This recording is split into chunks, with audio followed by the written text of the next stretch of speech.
Today we're talking about 3 mistakes health professionals make that is hurting their business, it's hurting the quality of their lives, and I want to share these with you because I see them every day.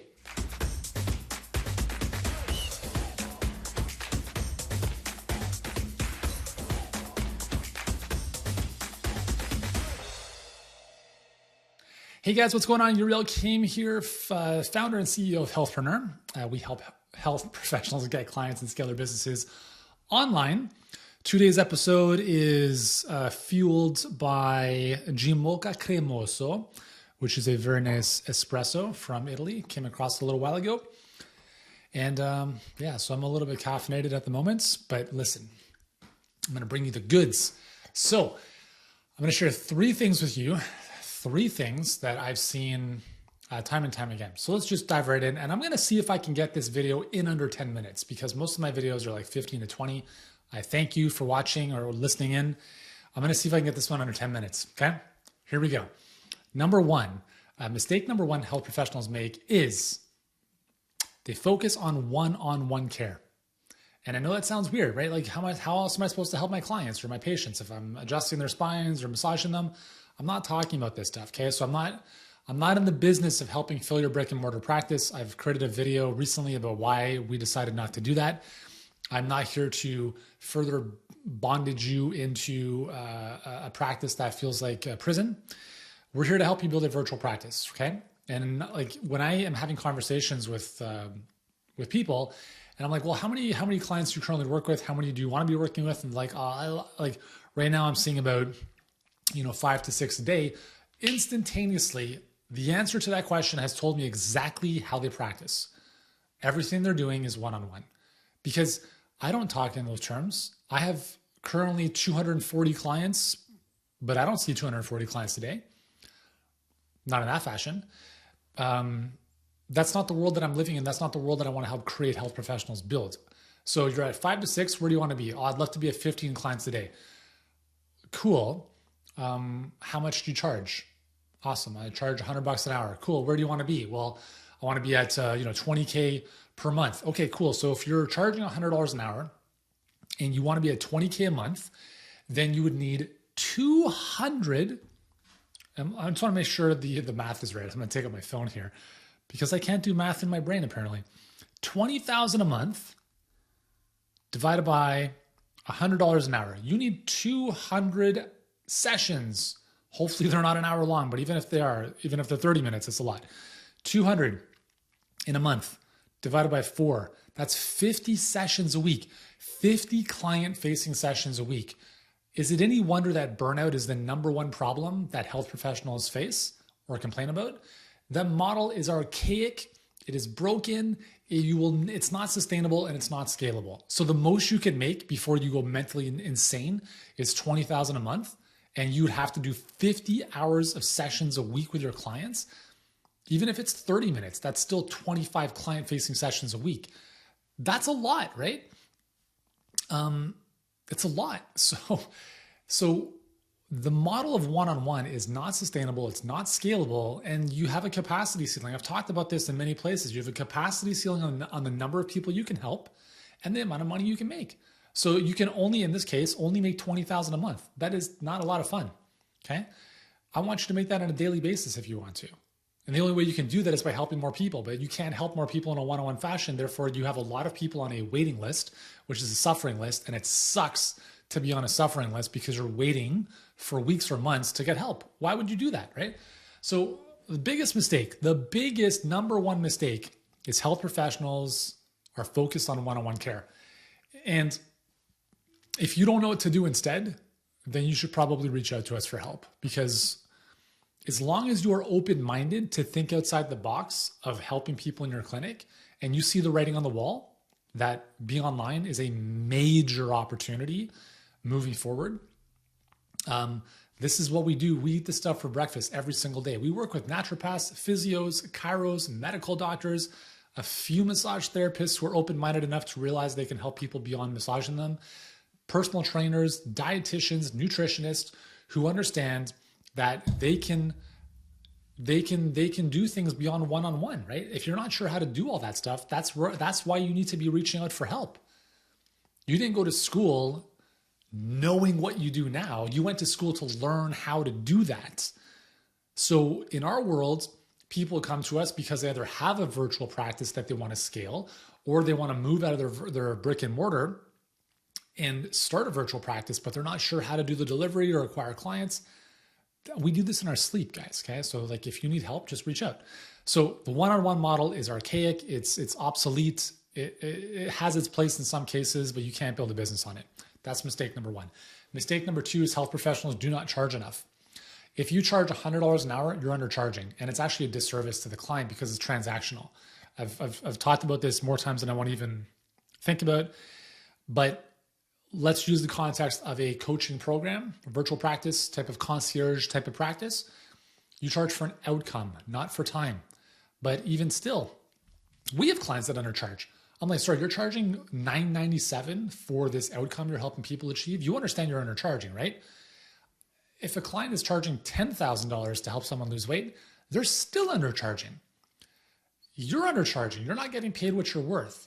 And no amount of money you ask people to pay you is ever going to be enough for the transformation you're helping that person create. You have to come to terms with this. You have to understand that who cares if Weight Watchers is charging nothing or the person down the street is charging $97 for a 12-week plan. You're not playing in that reality. You have to create your own universe where you create the rules. I don't care about our competition. I don't care what they're charging. They're irrelevant to me. They're nowhere even in the same ballpark as what we do with our clients. So why would I compare myself to them? Don't compare yourself to other people. You are charging what you are charging based on what? What you see other people charge, what you think is possible up here. I want to challenge you to recognize you don't need to work with 15 patients a day. You need 15 clients a month who are paying you $5,000 each. 15 times 5 is a very different business than doing 50 client-facing sessions a week one-on-one for $100 an hour. Even if you charge $300 an hour, it doesn't matter. It's unscalable. In a group or leveraged program type of model, you charge for the outcome. And I think you should be charging minimum $2,000 to $5,000, if not more. And I use that as a ballpark, but we have clients that are charging way more than that. Some in that range, some a little bit below. I'm not here to tell you what to charge. I'm telling you that you're undercharging. That's just the way it is. Because someone's dealing with a health issue for 20 years, they come to you, they pay a little bit more money than maybe they want to otherwise, but you completely help them eradicate that. Like you just given them 10 years back in their life, more time with their family, less suffering on a daily basis. They love who they see in the mirror every single day. They fit into their clothes. They don't feel like, how do you put a price on that? How do you put a price tag on that? So you have to understand that no matter what you're charging, you are undercharging. We all are, okay? Let me have a sip. Our little espresso interlude here.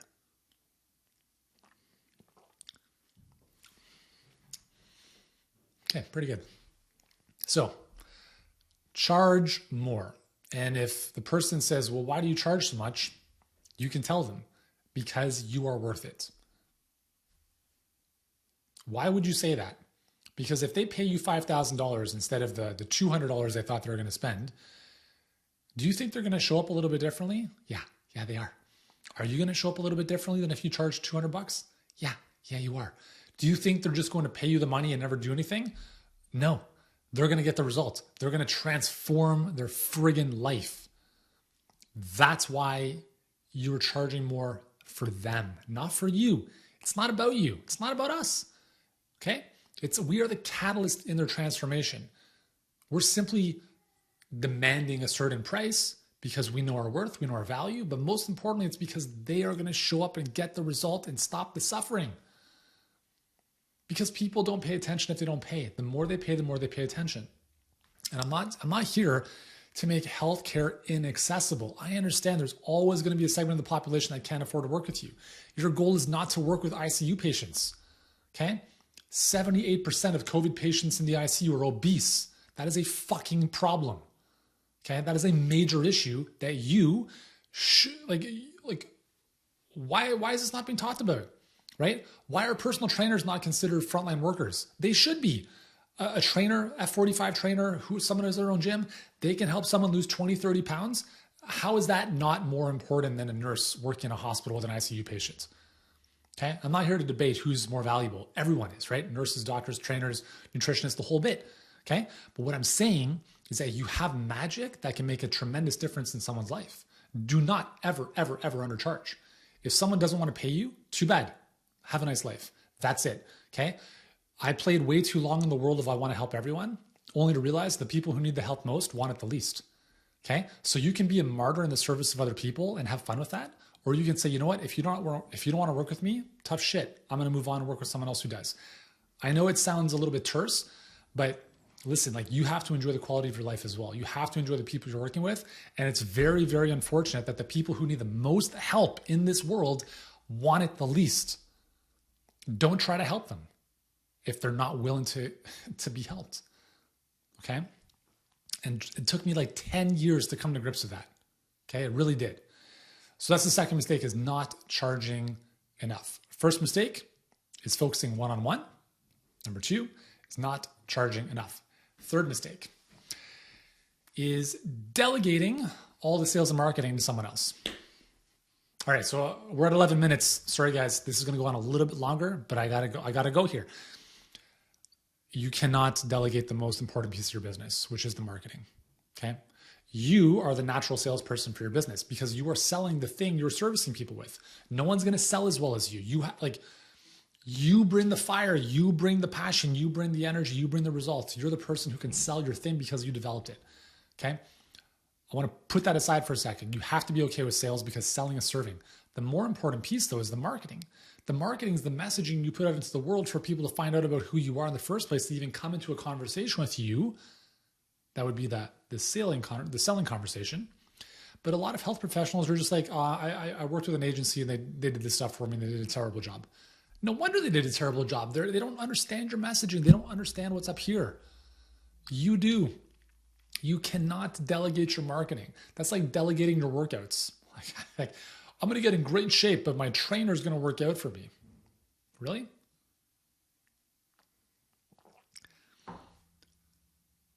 You can't delegate your marketing initially, eventually. But the one thing you can't delegate is your messaging. I promise. So messaging is a component of marketing. No one is going to get your messaging unless you teach them what the messaging is. I don't do all my stuff, right? We've got a great team now. I don't write my Facebook ads all the time. I don't do everything in our business, but I started off by doing that. But do you think that when I hire someone, a copywriter, someone in our marketing department, do you think that I'm expecting them to come in and tell me what my messaging is going to be? No way. I need friggin' process documents. We need guiding principles. We need all of this stuff that comes out of this brain, your brain, that is documented and produced assets with, that you can then train and coach eventual team members to take on for you. But from day one, to just say, yeah, you do all my social media posts and my Facebook ads and whatever else to some random person who has no clue who you are, and like with one interview, they think they're going to get everything, it's suicide. It's business suicide. Seriously, you might as well just go to the bank and like claim bankruptcy. I've seen it happen too many times, guys. It's atrocious. And we speak with so many health professionals that come in and they're so skeptical because they've been involved with a business coach or an agency that has done this stuff. And the thing is this, you have to take responsibility for your business.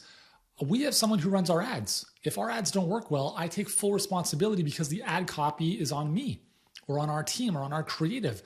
Yeah, you can set up the campaigns in Ads Manager. That's the easy part. The execution's fine.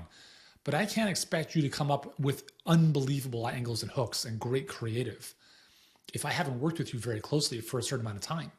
I take full responsibility for that. And if my results are not where I want to be, I'm lazy, right? So you need to take responsibility over your messaging because your messaging comes from you. It's your brand, it's your story, it's your voice, it's your tone, it's your philosophy, it's your opinion. No one else has that. You have to be able to extract, get it out on paper, put it into SOPs, assets that other people can learn and train with, and then eventually they can do. But I promise you this, you have to, listen guys, like I work with my clients every single day, okay? We have hundreds of clients, and we've got an amazing coaching team that supports them as well. And every single time there's an issue, it comes down to messaging. That's it. It comes down to messaging. It's a skill you have to build. How to write words that move people to action. If you don't know how to do that, you can't not do that. You can't expect to get six-pack with someone else doing sit-ups for you. Not that you should do sit-ups, but whatever. You know what I'm saying, okay? Do not delegate. Have I said this before? Do not delegate your marketing. Learn the skill, build the skill, sharpen the sword, so that eventually when you do delegate or train or outsource or hire people to do it, you are friggin' knowledgeable and you're not caught off guard, or you're not caught with your pants down and not understand what people are doing, okay? So 15 minutes, I'm gonna stop it here. So 3 mistakes: one-on-one and only doing that. Number 2 is undercharging, and number 3 is delegating your marketing. Avoid those 3 mistakes, okay? If you've enjoyed this video, subscribe, let me know your thoughts in the comments below, and I look forward to seeing you in the next video, which we'll see if we can get that one under 10 minutes. Thanks, guys.